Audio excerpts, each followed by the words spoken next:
Halo semuanya, perkenalkan kami dari kelompok 8. Di sini, kami akan membawakan materi mengenai telaah kurikulum SD dan SMP. Nah, sebelum mulai ke pembahasan, ada baiknya kita berkenalan dulu yuk. Nah, perkenalkan, di sini anggota kelompok kami terdiri dari 5 orang. Yang pertama, ada Dwi Utami dengan 3 digit NIM terakhir adalah 001. Lalu yang kedua adalah ada Ayu Chandra dengan 3 digit NIM terakhir adalah 002. Ada Chandra Dewi dengan 3 digit NIM terakhir adalah 003. Lalu ada saya sendiri Rizky Tiar dengan 3 digit NIM terakhir adalah 007. Dan yang terakhir adalah Kadek Narayana Ajisaka dengan 3 digit NIM terakhir adalah 021. Kalau begitu, tunggu apa lagi? Yuk, simak pembahasannya. Semua sudah siap untuk belajar? Nah, kali ini kita akan membahas mengenai kajian teoretik dari KTSP dan kurikulum 2013. Pertama, kita akan membahas mengenai pengertian telaah kurikulum. Nah, di sini kita akan menganalisis pengertian dari telaah dan kurikulum. Menurut KBBI, telaah berarti pendidikan, kajian, pemeriksaan, dan penelitian. Sedangkan menurut Undang-Undang Nomor 20 Tahun 2003, kurikulum adalah seperangkat rencana berkaitan dengan tujuan, isi, bahan ajar, dan cara yang digunakan sebagai pedoman dalam menyelenggarakan kegiatan pembelajaran untuk mencapai sebuah tujuan pendidikan nasional. Jadi, dapat kita simpulkan bahwa telaah kurikulum merupakan sebuah pengkajian mata pelajaran dan juga program pendidikan yang diberikan oleh lembaga penyelenggara pendidikan untuk membahas rancangan pelajaran yang akan diberikan pendidik kepada peserta didik dalam satu periode jenjang pendidikan. Selanjutnya kita akan membahas mengenai pengertian KTSP atau kurikulum 2006. Nah, KTSP menurut Kunandar adalah kurikulum operasional yang disusun dan dilaksanakan oleh masing-masing satuan pendidikan. Penyusunan KTSP ini dilakukan oleh Badan Standar Nasional Pendidikan atau BSNP. Nah, di sini ada ciri-ciri KTSP. Yang pertama, KTSP dikembangkan sesuai dengan kondisi satuan pendidikan, potensi, dan karakteristik daerah peserta didik. Kedua, sekolah mengembangkan kurikulum dan silabusnya berdasarkan kerangka dasar kurikulum. Yang ketiga, kurikulum untuk setiap program studi di perguruan tinggi ditetapkan oleh masing-masing perguruan tinggi mengacu pada standar nasional pendidikan. Selanjutnya, kita membahas mengenai pengertian kurikulum 2013. Nah, kurikulum 2013 merupakan kurikulum berbasis kompetensi untuk memenuhi kebutuhan abad 21.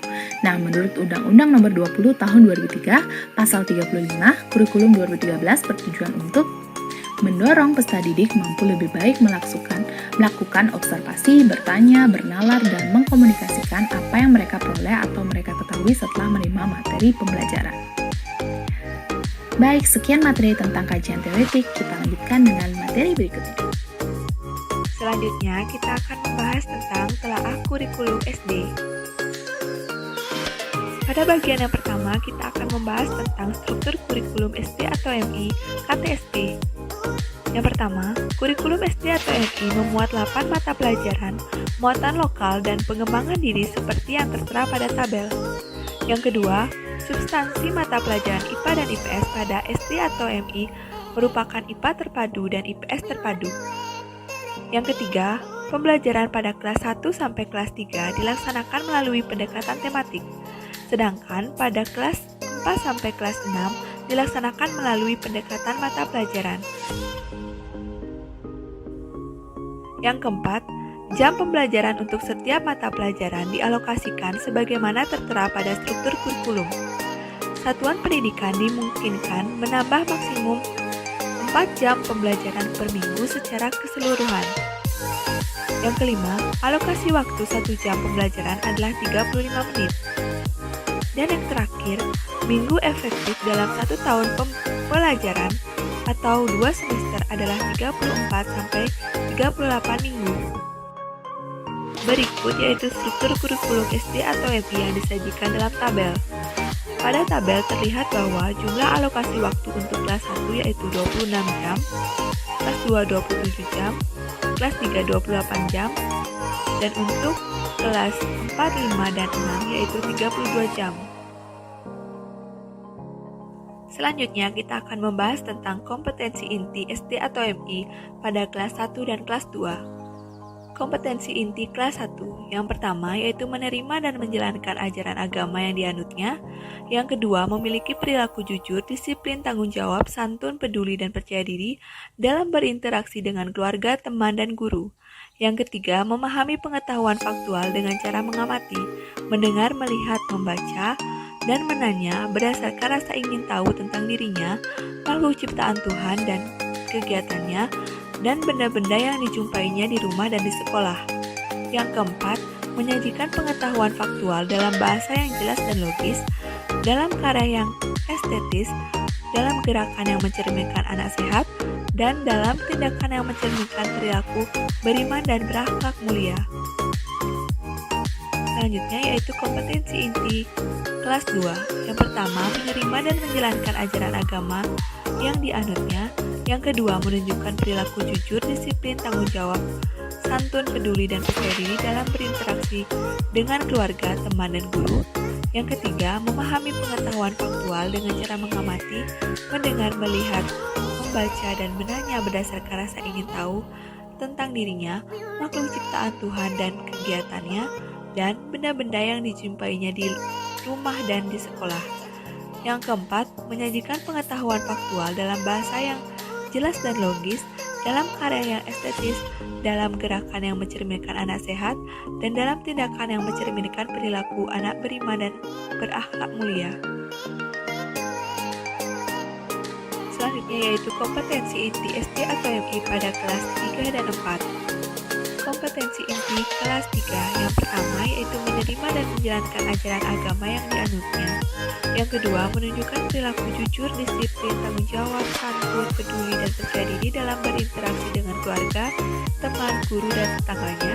Yang ketiga, memahami pengetahuan faktual dengan cara mengamati, mendengar, melihat, membaca, dan menanya berdasarkan rasa ingin tahu tentang dirinya, makhluk ciptaan Tuhan dan kegiatannya, dan benda-benda yang dijumpainya di rumah dan di sekolah. Yang keempat, menyajikan pengetahuan faktual dalam bahasa yang jelas, sistematis, dan logis, dalam karya yang estetis, dalam gerakan yang mencerminkan anak sehat, dan dalam tindakan yang mencerminkan perilaku anak beriman dan berakhlak mulia. Kompetensi inti kelas 4. Yang pertama, menerima, menjalankan, dan menghargai ajaran agama yang dianutnya. Yang kedua, menunjukkan perilaku jujur, disiplin, tanggung jawab, santun, peduli, dan percaya diri dalam berinteraksi dengan keluarga, teman, guru, dan tetangganya. Yang ketiga, memahami pengetahuan faktual dengan cara mengamati dan menanya berdasarkan rasa ingin tahu tentang dirinya, makhluk ciptaan Tuhan dan kegiatannya, dan benda-benda yang dijumpainya di rumah, di sekolah, dan tempat bermain. Yang keempat, menyajikan pengetahuan faktual dalam bahasa yang jelas, sistematis, dan logis, dalam karya yang estetis, dalam gerakan yang mencerminkan anak sehat, dan dalam tindakan yang mencerminkan perilaku anak beriman dan berakhlak mulia. Struktur kurikulum 2013 SD atau MI. Kompetensi inti. Kompetensi inti 1 atau KI 1 untuk kompetensi inti sikap spiritual. Kompetensi inti 2 atau KI 2 untuk kompetensi inti sikap sosial. Kompetensi inti 3 atau KI 3 untuk kompetensi inti pengetahuan dan keterampilan. Kompetensi dasar. Kelompok 1, kompetensi dasar sikap spiritual dalam rangka KI 1. Kelompok 2, kompetensi dasar sikap sosial dalam rangka menjabarkan KI 2. Kelompok 3, kompetensi dasar pengetahuan dalam rangka menjabarkan KI 3. Kelompok 4, kompetensi dasar keterampilan dalam rangka menjabarkan KI 4. Mata pelajaran dibagi menjadi 2, yaitu kelompok A dan kelompok B. Untuk lebih jelasnya, bisa dilihat pada tabel berikut.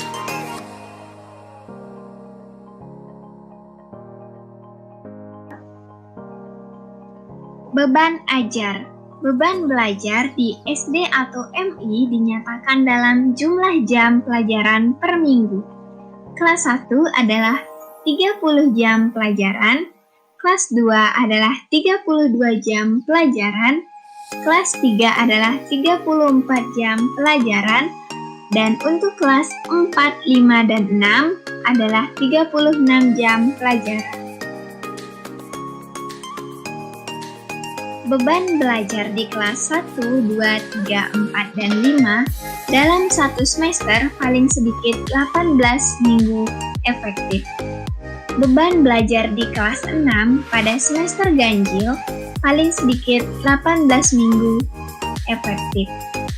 Beban belajar di kelas 6 pada semester genap paling sedikit 14 minggu efektif.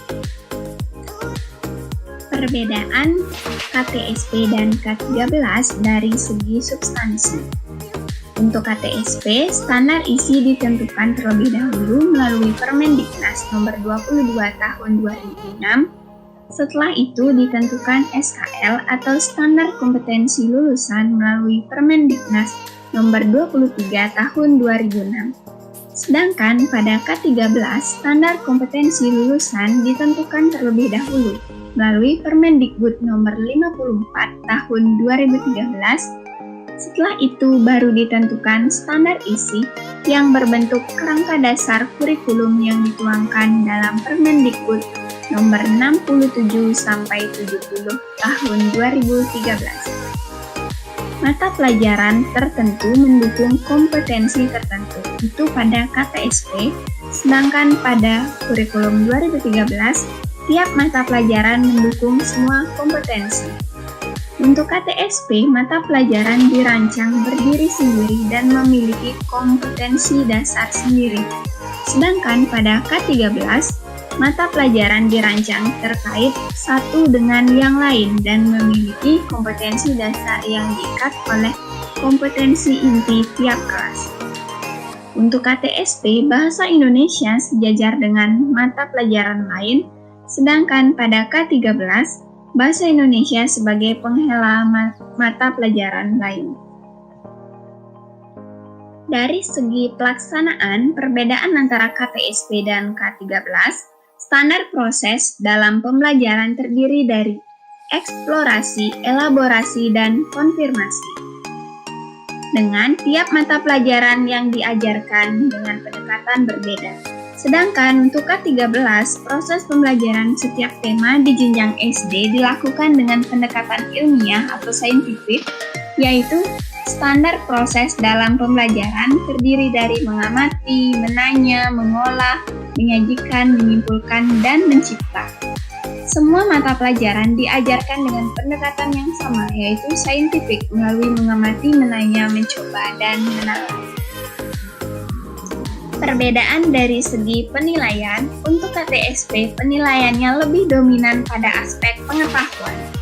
Sedangkan pada K13 standar penilaian menggunakan penilaian otentik, yaitu mengukur semua kompetensi sikap, keterampilan, dan pengetahuan berdasarkan proses dan hasil.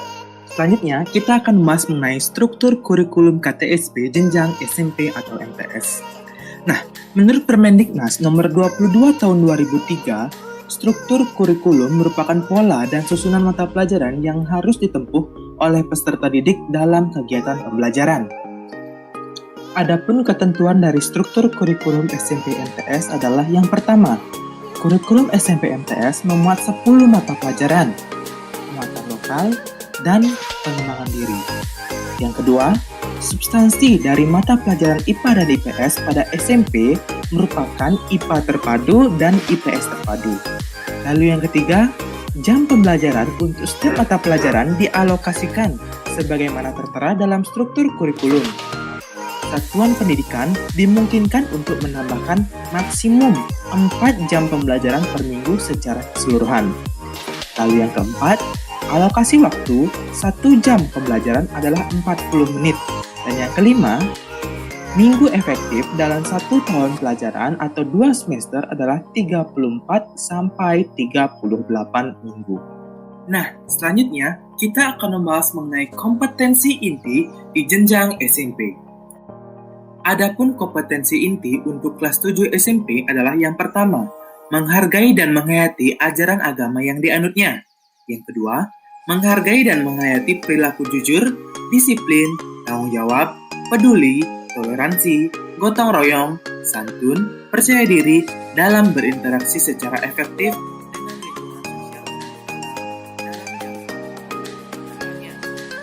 Ketiga, memahami pengetahuan, baik itu faktual ataupun konseptual ataupun prosedural, berdasarkan rasa ingin tahunya tentang ilmu pengetahuan, teknologi, seni, budaya, dan terkait fenomena yang terjadi tampak dalam mata.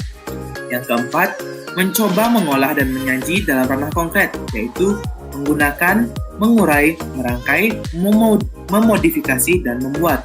Dan juga dalam ranah abstrak, yaitu menulis, membaca, menghitung, dan menggambar sesuai dengan yang dipelajari di sekolah dan sumber lain yang sama dalam sudut pandang atau sudut teori.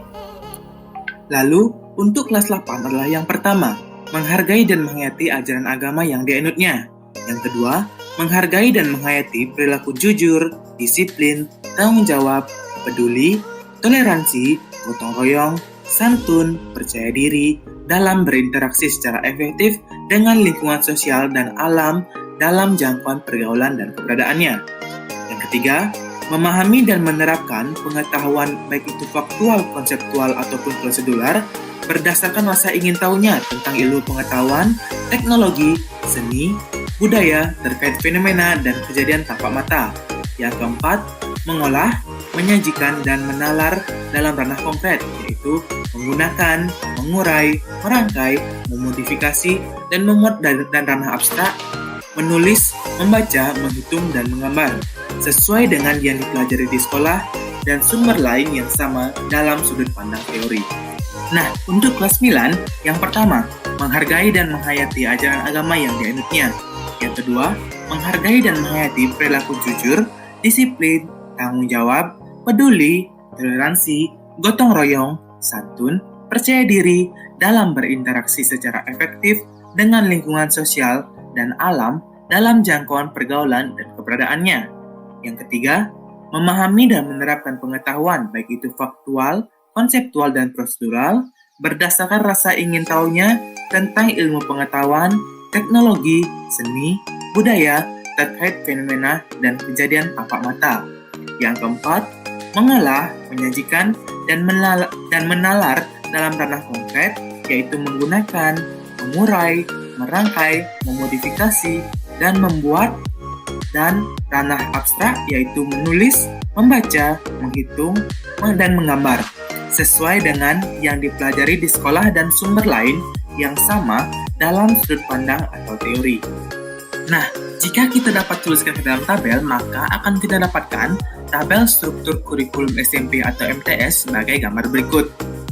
Nah, di sini dapat kita ketahui bahwa 10 mata pelajaran yang dimaksud adalah pendidikan agama, pendidikan kewarganegaraan, bahasa Indonesia, bahasa Inggris, matematika, ilmu pengetahuan alam, ilmu pengetahuan sosial, seni budaya, pendidikan jasmani, olahraga, dan kesehatan, dan yang terakhir adalah keterampilan atau teknologi informasi dan komunikasi. Selain mata pelajaran, ada juga muatan lokal. Nah, muatan lokal merupakan kegiatan kurikuler untuk mengembangkan kompetensi yang disesuaikan dengan ciri khas dan potensi daerah, termasuk keunggulan daerah, yang materinya tidak dapat dikelompokkan ke dalam mata pelajaran yang sudah ada. Nah, substansi muatan lokal ini ditentukan oleh satuan pendidikan. Selain itu, ada juga pengembangan diri. Pengembangan diri bukan merupakan mata pelajaran yang harus diasuh oleh guru, melainkan pengembangan diri ini bertujuan untuk memberikan kesempatan kepada peserta didik untuk mengembangkan dan mengekspresikan diri sesuai dengan kebutuhan, bakat, dan minat setiap peserta didik sesuai dengan kondisi sekolahnya. Ya, adapun struktur kurikulum tahun 2013 untuk SMP atau MTS. Yang pertama terdapat kompetensi inti.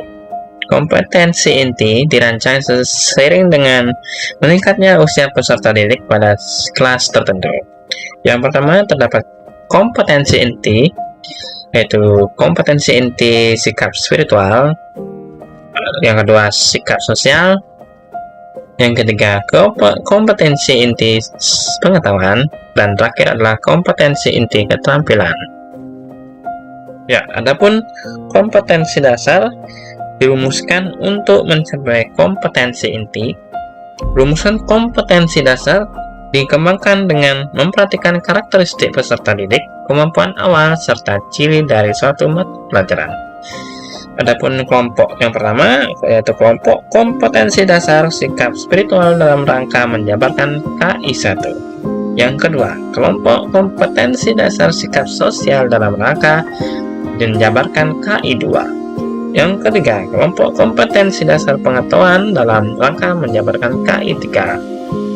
Dan yang terakhir itu ada kelompok kompetensi dasar keterampilan dalam rangka menjabarkan KI4.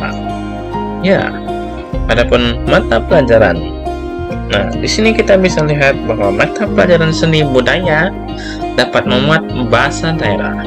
Selain kegiatan intrakurikuler, terdapat pula kegiatan ekstrakurikuler. Kegiatan ekstrakurikuler diadakan dalam rangka mendukung pembentukan kompetensi sikap sosial peserta didik, terutama adalah sikap peduli. Di samping itu juga dapat dipergunakan sebagai wadah dalam penguatan pembelajaran berbasis pengamatan maupun dalam usaha memperkuat kompetensi keterampilannya dalam ranah konkret.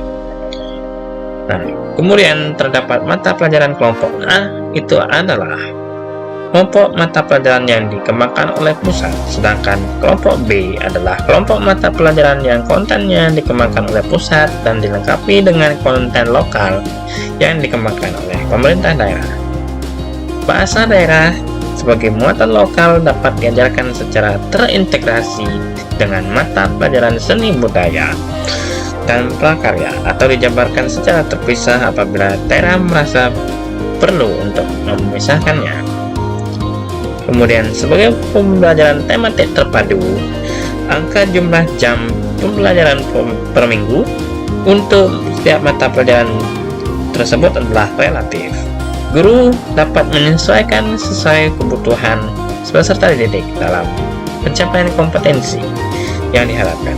Kemudian jumlah alokasi waktu jam pembelajaran setiap kelas merupakan jumlah minimal yang harus ditambah sesuai dengan kebutuhan peserta didik. Khusus untuk mata pelajaran agama di Madrasah Tsanawiyah atau MTS dapat dikembangkan sesuai kebutuhan yang ditetapkan oleh Menteri Agama. Yang selanjutnya, beban belajar.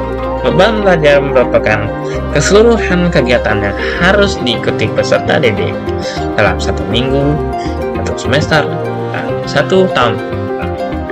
Yang pertama, beban belajar di SMP atau Madrasah Tsanawiyah dinyatakan dalam jam pembelajaran per minggu. Beban belajar 1 minggu kelas 7, 8, dan 9 adalah 38 jam pembelajaran.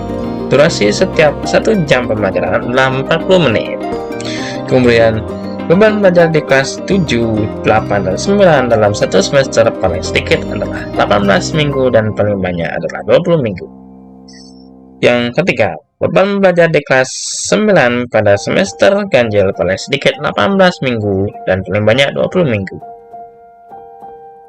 Yang keempat, beban belajar kelas 9 pada semester genap paling sedikit 14 minggu dan paling banyak 16 minggu.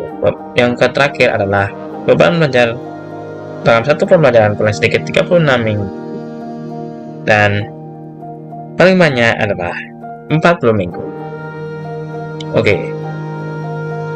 Adapun perubahan struktur kurikulum SMP atau MTS dari KTSP ke kurikulum 2013. Seperti yang sudah disebutkan pada sebab sebelumnya, bahwa pastilah ada perbedaan atau perubahan antara struktur kurikulum SMP KTSP dengan kurikulum 2013. Adapun perubahan struktur kurikulum tersebut adalah sebagai berikut. Jika dilihat dari jenis mata pelajaran yang dimuat, meskipun struktur kurikulum K13 pada SMP gitu dan KTSP-nya sama-sama memuat 10 mata pelajaran, namun jenis mata pelajaran yang dimuat terdapat sedikit perbedaan. Perbedaannya yaitu tidak dimuatnya TIK dalam kurikulum 2013 yang sebelumnya terdapat pada KTSP. Meskipun demikian, pembelajaran ini diintegrasikan pada mata pelajaran yang lainnya melalui kegiatan penerapan penggunaan teknologi pada beberapa mata pembelajaran yang membutuhkan. Kedua, muatan lokal yang sebelumnya dimuat pada KTSP juga tidak dimuat pada kurikulum tahun 2013. Muatan lokal yang biasanya berupa pelajaran bahasa daerah pada KTSP kini pada kurikulum 2013 digabungkan dengan mata pelajaran seni budaya. Namun apabila daerah merasa perlu, daerah bisa memisahkan mata pelajaran seni budaya dan bahasa daerah. Yang terakhir, mata pelajaran prakarya yang dimuat dalam kurikulum tahun 2013 dimuat pada yang sebelumnya tidak dimuat pada KTSP. Bila dilihat dari alokasi waktu pembelajaran, bila dilihat secara keseluruhan, sudah terlihat bahwa ada perbedaan alokasi waktu pembelajaran antara KTSP dengan kurikulum tahun 2013. Pada KTSP, keseluruhan alokasi waktu pembelajaran masing-masing kelas adalah 32 jam per minggu.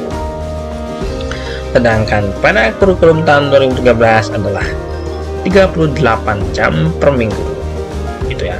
Berikut beberapa mata pelajaran yang mengalami perubahan alokasi jam pembelajarannya yang seperti kita lihat pada slide. Oke, sekian dari saya.